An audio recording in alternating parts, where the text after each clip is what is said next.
Selamat datang di vlog CMP, Cerita Mahasiswa PPG. Assalamualaikum warahmatullahi wabarakatuh. Perkenalkan, nama saya Wawade Bidawalidain dan rekan saya Aderiza Cahya Yurestia Idrus. Hari ini kami akan tanya-tanya dengan beberapa mahasiswa PPG seputar pemahaman peserta didik dan pembelajarannya. Simak videonya.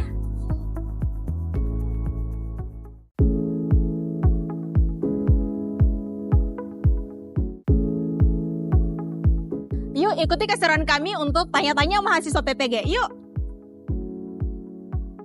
Halo Kak. Iya. Maaf Kak, bisa minta waktunya sebentar? Boleh, silakan. Iya. Saya lihat Kakak mahasiswa PPG ya? Iya, saya mahasiswa PPG gelombang 2 2024. Oh iya, Masya Allah. Jadi Kak, ini kami saya dan beberapa kelompok saya ya punya tugas untuk bagaimana kegiatan pembelajaran di kelas itu yang dilakukan oleh guru. Iya. Ya, jadi tentunya mahasiswa PPG ini telah melakukan PPL ya? Iya, betul. Iya. Tentunya pada saat melakukan PPL ini Kakak telah melakukan observasi di kelas untuk melihat bagaimana guru itu mengajar. Iya. Iya, jadi yang ingin saya tanyakan adalah apakah kegiatan yang dilakukan oleh guru di kelas sudah sesuai dengan tahapan perkembangan peserta didik? Iya, baik. Tentunya sebagai mahasiswa PPG, hal pertama yang kami laksanakan adalah bagaimana mengobservasi pelaksanaan pembelajaran di kelas. Jadi dari hasil observasi yang dilaksanakan itu, kami melihat dengan jelas bagaimana kemudian guru pada mata pelajaran pendidikan Pancasila itu melaksanakan kegiatan belajar mengajar di kelas. Nah, apakah guru sudah sesuai dengan tahap perkembangan peserta didik? Jadi sepertinya begini, ya. Pembelajaran yang dilaksanakan oleh guru di dalam kelas itu sebetulnya sudah melihat ya bagaimana kemudian perkembangan peserta didik. Namun ada beberapa hal yang belum sepenuhnya dipenuhi oleh guru.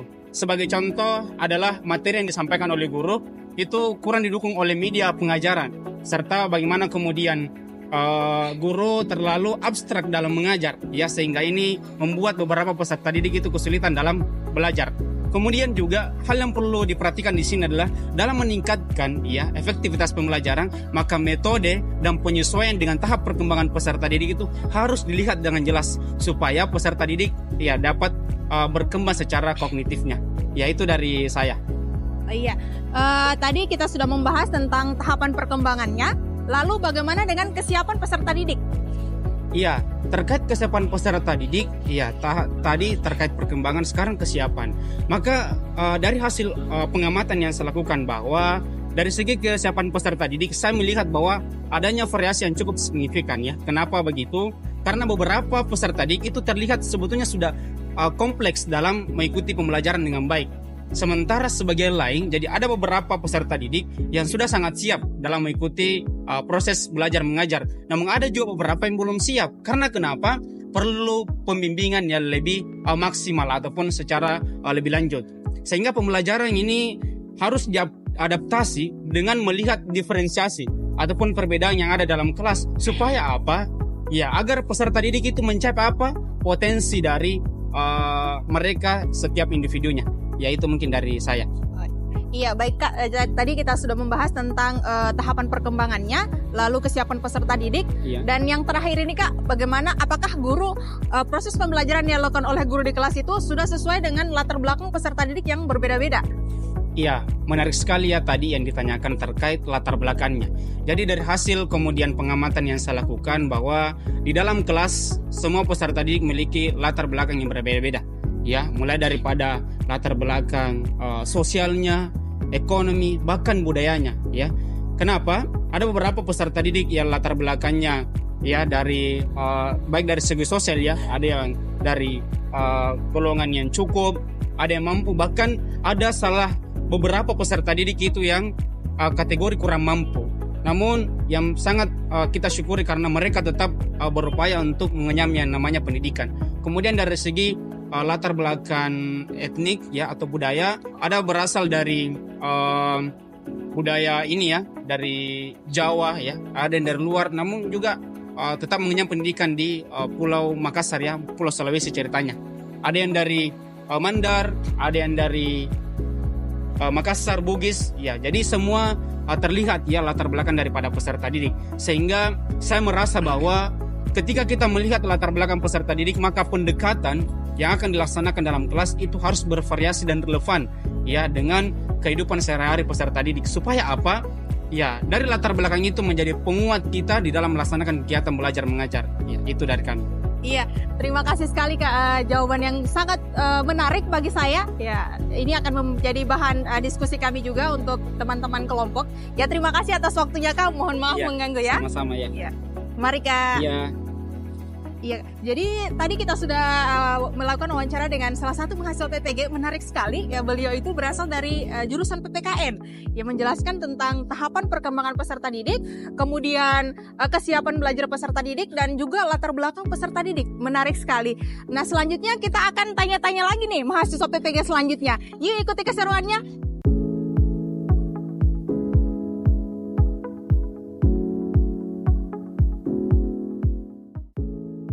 Nah guys, untuk pertanyaan keduanya, kita udah ada mahasiswa PPG cantik nih guys. Yuk kita tanya-tanya.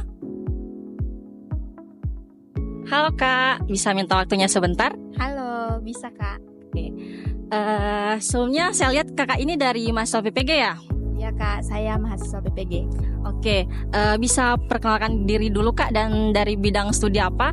Oke, bisa Kak. Saya Fitriani dari bidang studi pendidikan Pancasila dan Kewarganegaraan angkatan 2 atau gelombang 2 dari tahun 2024.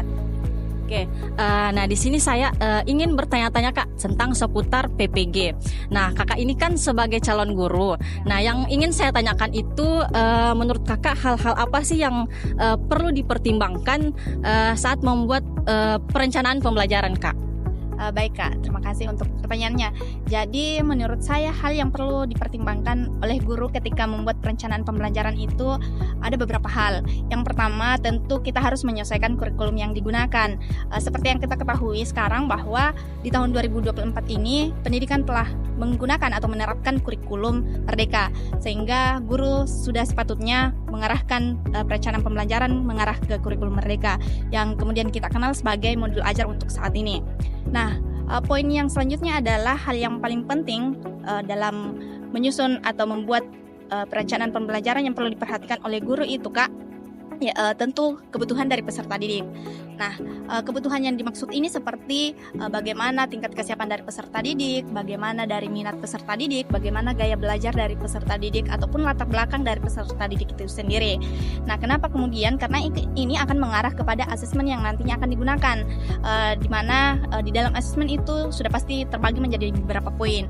Ya, ada asesmen awal atau diagnostik, kemudian ada asesmen sumatif, dan juga ada asesmen formatif. Nah, kenapa asesmen ini perlu juga diperhatikan oleh guru untuk proses perencanaan pembelajaran dalam menyusun proses perencanaan pembelajaran, karena ini akan berkaitan dengan tujuan pembelajaran yang akan dicapai, sehingga langkah awal yang sudah sepatutnya dilakukan oleh guru adalah bagaimana kemudian ia menyusun sebaik mungkin asesmen yang akan digunakan, kemudian dari situ bisa menunjang atau menentukan tujuan pembelajaran untuk selanjutnya, sehingga nantinya bisa berproses pada atau berpusat pada peserta didik.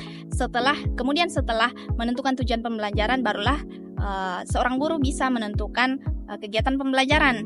Nah, ini poin yang paling penting atau fondasi yang paling penting agar pembelajaran bisa berfokus atau berpusat kepada peserta didik.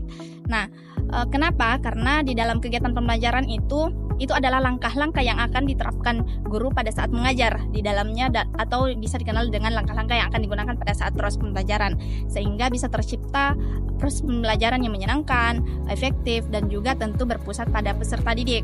Hal yang penting juga diketahui dari kegiatan pembelajaran yang akan dilaksanakan itu adalah bagaimana media pembelajaran yang akan digunakan.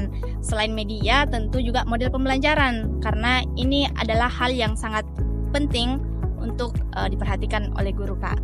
Jadi ada 4 poin. Yang pertama, ada kurikulum, harus disesuaikan dengan kurikulum. Kemudian yang kedua adalah harus disesuaikan dengan kebutuhan dari peserta didik. Dan setelah itu barulah menyusun asesmen. Setelah menyusun asesmen, barulah kemudian menentukan tujuan pembelajaran yang hendak dicapai. Dan terakhir adalah bagaimana guru melakukan kegiatan pembelajaran sehingga bisa tercapai tujuan pembelajaran yang telah ditentukan sebelumnya untuk lebih efektif dan juga berpusat kepada peserta didik. Oke, sangat menarik sekali ya Kak jawabannya. Nah guys, itulah tadi jawaban dari Kakak Fitri. Nah semoga apa yang disampaikan oleh Kakak Fitri ini bisa menjadi bahan diskusi bagi teman-teman kelompok kami selanjutnya. Nah terima kasih banyak Kak kesempatannya. Ya, sama-sama.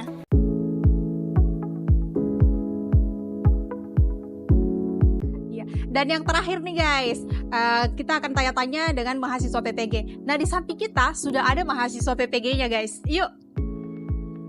Halo Kak. Halo, Iya, bisa minta waktu ya sebentar Kak? bisa. Kak bisa perkenalan diri? Saya atas nama Sarifudin, mahasiswa PPG dari jurusan PPKN. Oh iya, Masya Allah. Ini Kak, saya mau tanya-tanya nih Kak seputar PPG. Kira-kira apa saja sih mata kuliah yang ada di PPG ini? Baik ya, jadi mata kuliah di PPG ini ada banyak sekali ya. Ada pemahaman peserta didik dan pembelajarannya, ada mata kuliah filosofi pendidikan Indonesia, ada mata kuliah pembelajaran berdiferensiasi, dan masih banyak yang lainnya.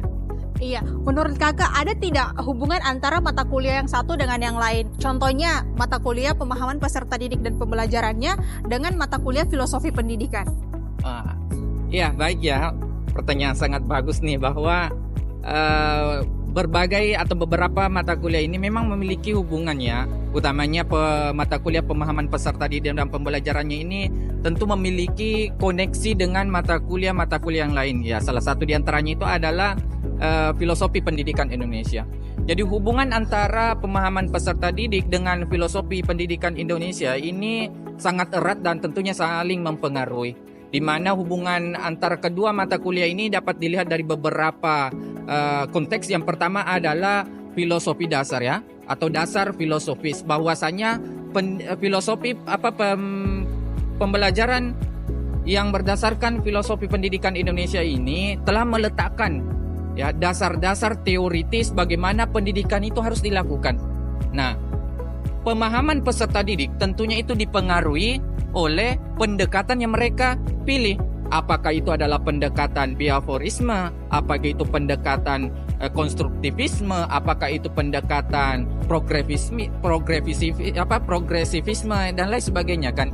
Ya, tentu itu dipengaruhi oleh pendekatan-pendekatan yang semuanya itu lahir daripada filosofi pendidikan Indonesia.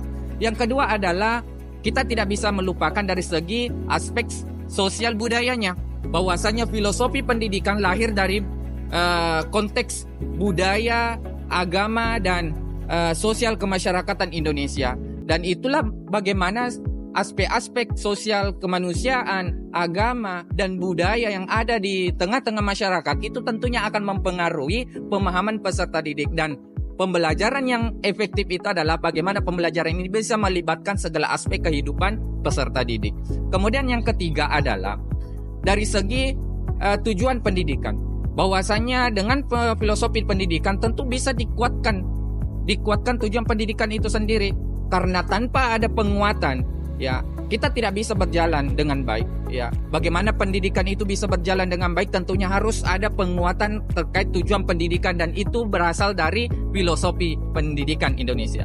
Kemudian yang selanjutnya adalah terkait dengan nilai-nilai positif. Bahwasanya dalam mata kuliah pemahaman peserta didik dan filosofi pendidikan Indonesia itu arahnya adalah bagaimana kita bisa menanamkan akan nilai-nilai positif dalam diri seorang peserta didik. Dan itu nilai-nilai positif ini lahir dari kehidupan sehari-hari, dan itu adanya di dalam filosofi pendidikan Indonesia. Apakah itu nilai positif berupa kejujuran, apakah itu bersifat integritas atau persatuan, apakah itu tanggung jawab, dan lain sebagainya. Kemudian melalui pembelajaran filosofi pendidikan Indonesia dengan pemahaman peserta didik juga bisa mengembangkan kemandirian peserta didik. Bagaimana peserta didik itu harus mampu bekerja, ya, tekun di dalam berlatih dan lain sebagainya. Dan itu adalah salah satu bagian daripada filosofi pendidikan Indonesia. Kemudian selanjutnya adalah dengan pembelajaran filosofi pendidikan Indonesia dengan pemahaman peserta didik dan pembelajarannya, tentu arahnya juga akan mendorong daya kreativitas dan kritis seorang peserta didik. Ya, melalui pembelajaran ini, ya, tentu basisnya atau dasarnya diperoleh melalui filosofi pendidikan Indonesia. Sekira itu adalah beberapa konteks hubungan antara pembelajaran filosofi pendidikan Indonesia dengan pemahaman peserta didik. Terima kasih Kak ya, jawaban yang sangat menarik dan ini akan menjadi bahan masukan dan diskusi juga untuk saya dan teman-teman kelompok saya. Terima kasih atas waktunya Kak. Ya.